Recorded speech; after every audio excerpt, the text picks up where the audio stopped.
రాష్ట్రం నాశనం అయిపోయింది, నా రాష్ట్రం ఎత్తిపోయింది అంటే ఎవడన్నా పైసలు ఇచ్చేటోడు ఇస్తాడా? పెట్టుబడి పెట్టేటోడు పెడతాడా? ఇక అది మాత్రమే కాదు, ఇంకా ఘోరం. లంకె బిందెలు ఉన్నాయనుకొని వచ్చినా లంకె బిందెలు లేవు అంట.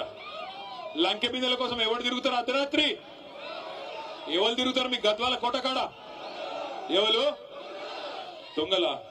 కేసు అయితే మీ మీద అయితే పోయి ముఖ్యమంత్రిని దొంగ అంటారా మీరు? లంకె బిందెల కోసం ఎవడన్నా తిరుగుతాడా? నాకు అర్థం కాదు. అవి ఉంటాయనుకొని సెక్రటేరియట్కి వచ్చినాడంటే ఈ మనిషి. అదొక్కటే కాదు, నేను ఢిల్లీ పోతే నాకు అపాయింట్మెంట్లు ఇస్తలేరు, ఎందుకంటే చెప్పులు ఎత్తుకపోతాడేమో అని భయంతో అపాయింట్మెంట్లు ఇస్తలేరంట. ఇక గిసంటోడు మన కర్మ, మన ముఖ్యమంత్రి అయిండు. అందుకే నేను చెప్తా ఉన్నా, కాంగ్రెస్ వాళ్ళు నోటికొచ్చిన మాటలు చెప్పి అరిచేతిలో స్వర్గం చూపెట్టి మీకు ఇష్టం వచ్చిన వేలం పాటలు అలా అవతల పడ్డారు. మరి మీ ఎమ్మెల్యేకి ఏం నచ్చిందో పోయి వాళ్ళతో పాటు ఆ దొంగల ముఠాలో చేరిపోయినాడు. నేను మీ అందరికీ మాటిస్తా ఉన్నా, ఖచ్చితంగా ఉప ఎన్నికలు వస్తాయి. ఉప ఎన్నికల్లో ఈ ఎమ్మెల్యే గారిని చిత్తుగా ఓడించే బాధ్యత మీరు తీసుకోవాలని చెప్పి నేను విజ్ఞప్తి చేస్తా ఉన్నా. ఇక్కడ ఉన్న ఒక గద్వాల బిడ్డనే రేపు గులాబీ అభ్యర్థిగా మీ దగ్గరకు వస్తాడు. కేసీఆర్ పంపిన సోదరుడుగా సైనికుడిగా వస్తాడు. గెలిపించాలని చెప్పి నేను కోరుతా ఉన్నా. గెలిపిస్తారా లేదా? పక్కా గెలిపిస్తారా? అప్పటిదాకా పోరాటం ఆగొద్దు. ఇవాళ మీరు దయచేసి గుర్తుపెట్టుకోండి, ఒక వర్గాన్ని కాదు అన్ని వర్గాలను ఈ ముఖ్యమంత్రి కాంగ్రెస్ పార్టీ మోసం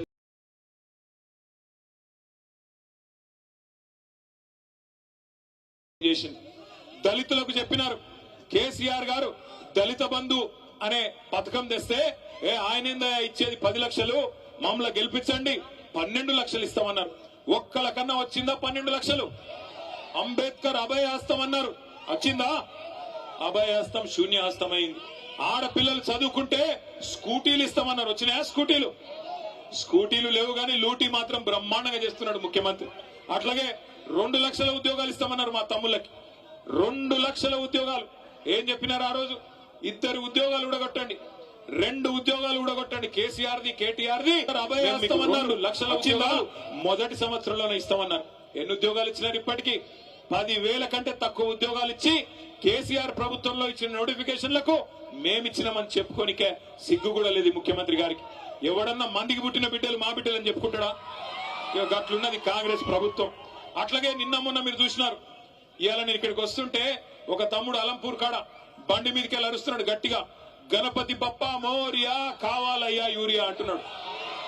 గణపతి బప్ప మోరియా కావాలయ్యా యూరియా.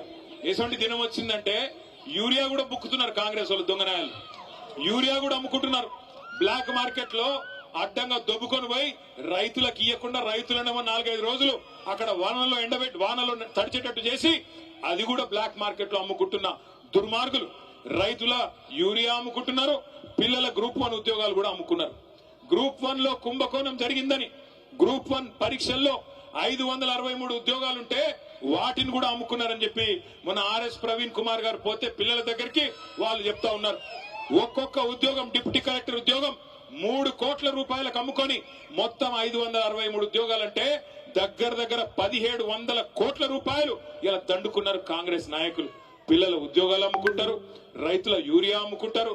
నమ్ముకున్న ప్రజల్ని ఇలా నట్టేట ముంచి ఆఖరికి మా బీసీ సోదరులు 42% రిజర్వేషన్ ఇస్తామన్నారు. 42% రిజర్వేషన్ ఇస్తాం, అది కూడా చదువులో, ఉద్యోగాల్లో, గవర్నమెంట్ కాంట్రాక్టుల్లో, అదేవిధంగా రాజకీయ పదవుల్లో అన్నిట్లో ఇస్తామని చెప్పినారు. చెప్పి 2.5 ఏళ్ళు అయిపోయింది. కానీ ఇప్పటి వరకు ఒక్కటంటే ఒక్క హామీ, బీసీ డిక్లరేషన్లు ఇచ్చింది గాని, ఎస్సీ డిక్లరేషన్లు ఇచ్చింది గాని, ఎస్టీ డిక్లరేషన్లు ఇచ్చింది గాని ఒక్కటంటే ఒక్కటి కూడా చేసింది లేదు. మీరు గట్టిగా అడిగినారనుకో గద్వాలోళ్ళు గాని ఎక్కడోళ్ళు గాని ముఖ్యమంత్రి ఒకటే చెప్తాడు, ఏం మంచిగా లేదా నీకు, గుడ్లు వీకి గోటీలాడతా, పేగులు తీసి మెడలేసుకుంటా, ఈ డైలాగులు తప్ప ఇప్పటిదాకా 2 ఏళ్లలో పీకిందైతే ఏమీ లేదు. ఒక్కటంటే ఒక్క పని జరిగిందా? ముసలోళ్ళకి 4,000 పెన్షన్ అన్నావు ఇచ్చినావా? రైతులకు 15,000 రైతు బంధు అన్నావు ఇచ్చినావా? ఆడబిడ్డలకు 2,500 అన్నావు ఇచ్చినావా? 2 లక్షల ఉద్యోగాలు అన్నావు ఇచ్చినావా? 12 లక్షల అంబేద్కర్ అభయహస్తం అన్నావు ఇచ్చినావా?